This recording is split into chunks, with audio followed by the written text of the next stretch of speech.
You may have read or otherwise heard about the KCC Center for Diversity and Innovation and its recently announced expansion. And Jorge Zaballos is here to talk about that, Executive Director of the CDI, along with Eric Greene from Kellogg Community College. Gentlemen, good morning to you. Good morning. Good morning. Thanks for being here today. So let's recap first. The initial grant for the Center for Diversity put us on the map here, right? And you've been working in concert with that for a while. Right. What's different, Jorge, here with this news? Right. So what is happening now is that because of the work that we did in the first 3 years, we're at the point now where we needed to expand our operation. The demand for our services have grown. We need to look at some of the initiatives that we had launched and see how we can continue to grow that. So we were really at the point where the 3 staff members that we had were just not enough to cover all the demand that we had. Wow. So I guess there's a lot of different ways to look at that. One way is great. The word is out there that you're doing good work and you're getting more attention for that. That's right. That's right. So one of the things that has really grown, for example, is the response in the educational community. So when we started doing our work, we were able to get a contract with Lakeview School District. And we've been working with them. We continue to work with them. But this year, for example, now we have all 4 districts working on issues of equity, and we're going to be one of the providers in terms of support for them. So educational outlets are one place where equity is studied. Where are others? So interestingly enough, for example, we have also established a relationship with the police department, the fire department, and the city. So we're also about to start doing work with, we've already done some work with the fire department and with the police department, but we're about to start some work next year with the city. And what we're looking to do now this year also is beginning to look at other sectors of the community that we have not yet been able to reach into. We have a little bit of a foothold in the nonprofit community, but we want to expand that. We're beginning to see some response from the faith community, for example.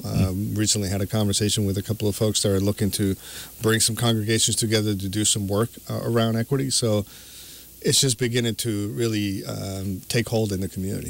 So when we talk about equity work, what are schools and police departments and things really trying to do?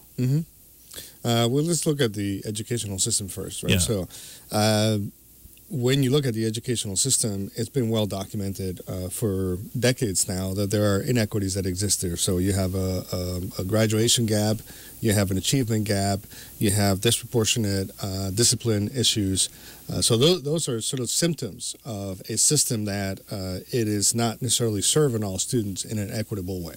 So our work is beginning to help folks within the educational system understand how those things appear, and then what are the interventions that can be put in place in order to reduce them or completely eliminate those inequities. That's what it is. So how do you track the results? Good question.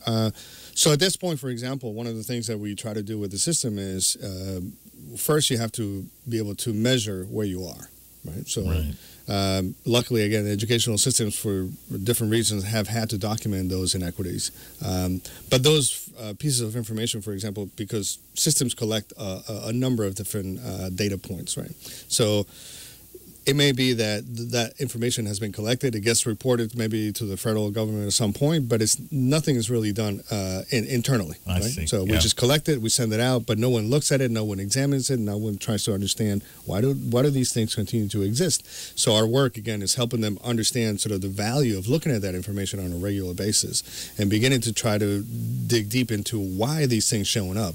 What is it that we have within our system that is creating those inequities? And then, again, what can we do to eliminate them? The so-called baseline, and then you work from there. Exactly. Yeah. Exactly. And when we talk about law enforcement, I guess those challenges are well documented, and not just here, across the country, of course. Absolutely. And Chief Blocker has done a really great job in, for example, exposing his department to the concept of implicit bias in policing. right? So he's brought some experts that have come and done some training. He's trained some people internally that will continue to do that sort of educational thing internally for the rest of the department.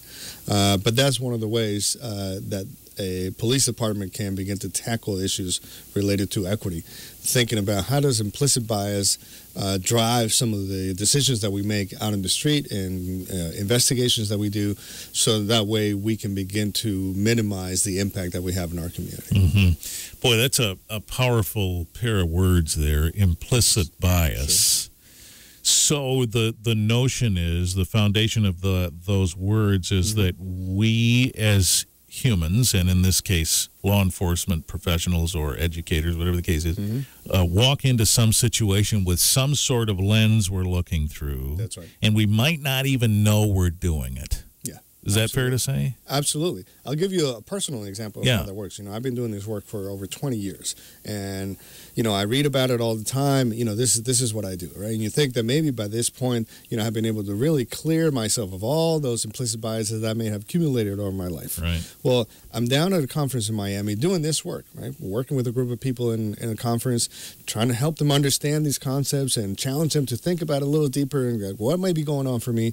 And then I leave the conference hotel by myself and I'm walking back to my hotel and I'm sort of caught up in my thoughts and thinking about what just happened. And I look up and I see 3 young black men walking my way.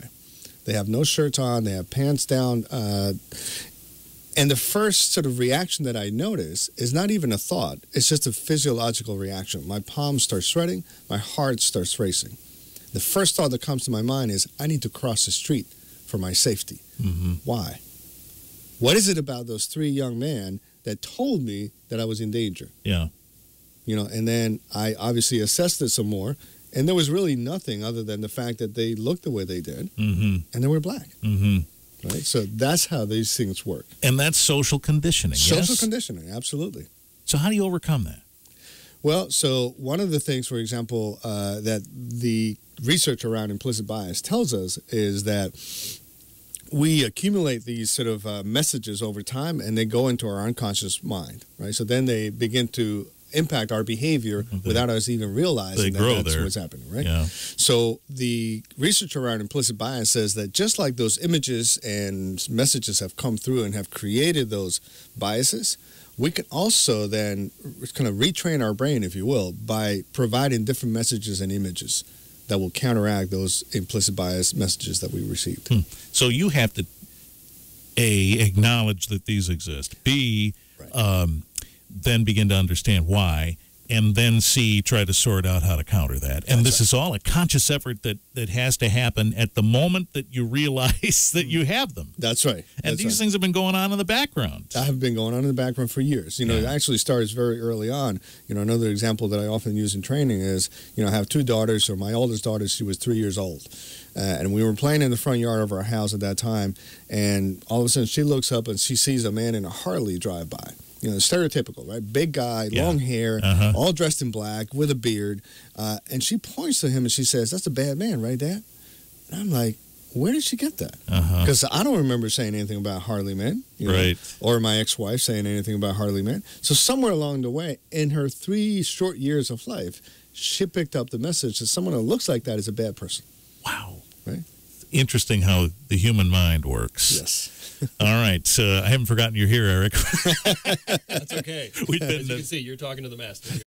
So this work, obviously, Eric, is something that KCC says, okay, we can have an effect on changing our area, changing the world. Jorge's traveling all over the country doing this work. Well, yes, in a sense. So KCC has existed for 60 years, and it's always been our mission to provide education to the community. That's what the community expects and wants from us.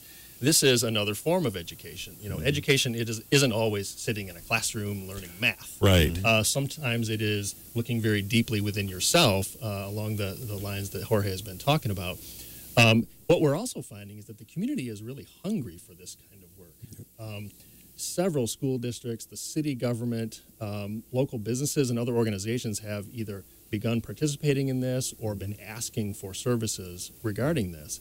Because just as Jorge was describing about organizations looking at how they really, truly deliver their services and programs to people, and is it always equitable, many organizations, businesses, churches are asking themselves the same questions. And I just think there's something in this community where people are really eager to really, truly, genuinely serve and deliver programming to people, whether they're customers or clients or students or employees, that they're really looking for ways to equitably treat people. Mm-hmm.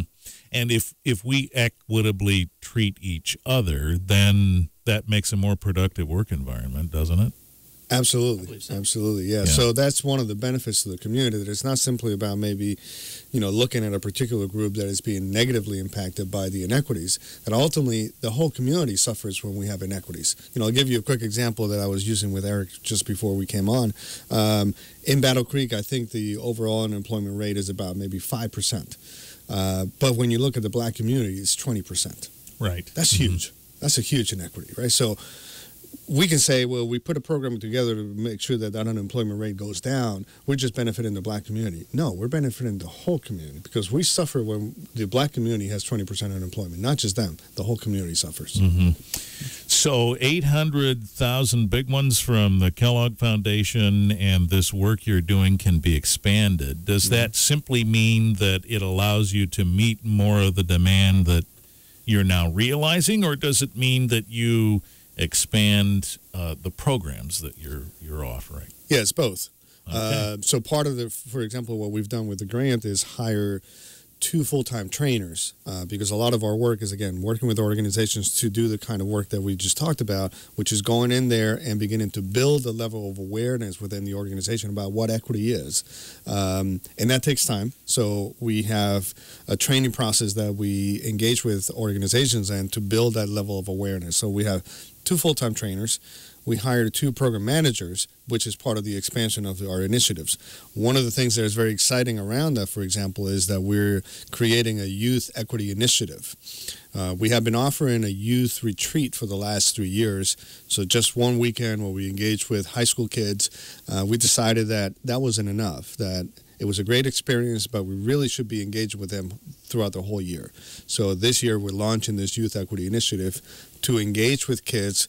We'll probably have a group of about 25 to 30 kids from all 4 districts, where we're going to engage with them throughout the year to build their level of awareness, but also to give them a sense of empowerment by being able to work on projects related to equity. So, the time in which we live is an interesting one. That is to say, recently we've dealt with a lot of high-profile incidents that speak directly to inequities and perceptions of differences between race and so on. Right. You see hugely reported stories about Charlottesville and things of that nature. When you look at that in the work you're in, do you say, boy, we're making progress, or we're losing ground, or we just have work to do? I mean, what's your reaction when you see that stuff? Right. It's a little bit of both, always, because it almost feels like sometimes, depending on what you're looking at, it feels like we're going backwards. And then when I see what's happening here, I'm saying, well, actually, no. It's not. We're moving forward, right? And actually, even at a national level, I have a number of friends that do this work for a living, too, as consultants within organizations. And one of the things that we have noticed in the last maybe 10 years is that now, it used to be in the past, organizations would approach and say, well, can you do some training for us? We'd like you to come and do training for our staff. Can you do it in an hour and a half? Okay, well, I can, but what are you really trying to accomplish, and what can you really do with an hour and a half one time for the whole year? When you're talking about issues as weighty as this. Exactly. Yeah. So one of the shifts that we have seen now is organizations are realizing that the work is deeper. So they're not just coming and asking for a 1.5 hour training. They're saying, can you help us throughout the year? That's a change. So institutional transformation processes have become more commonplace. Boy, I don't know where all that time went, but there we are. It's evaporated. So somebody might be listening to this who's saying, we might need or want, or both, an ongoing connection with this kind of self-discovery and work? How do they do it? Do they just call you up and say, come on over? Yeah, that's pretty much how it works. People contact me. We sit down and we look at what is it that they're trying to accomplish, and we try to put together a process for them that will help them achieve what they're trying to achieve. All right. Well, let's tell them the phone number quick while they've got a pen. Okay, 965-7349.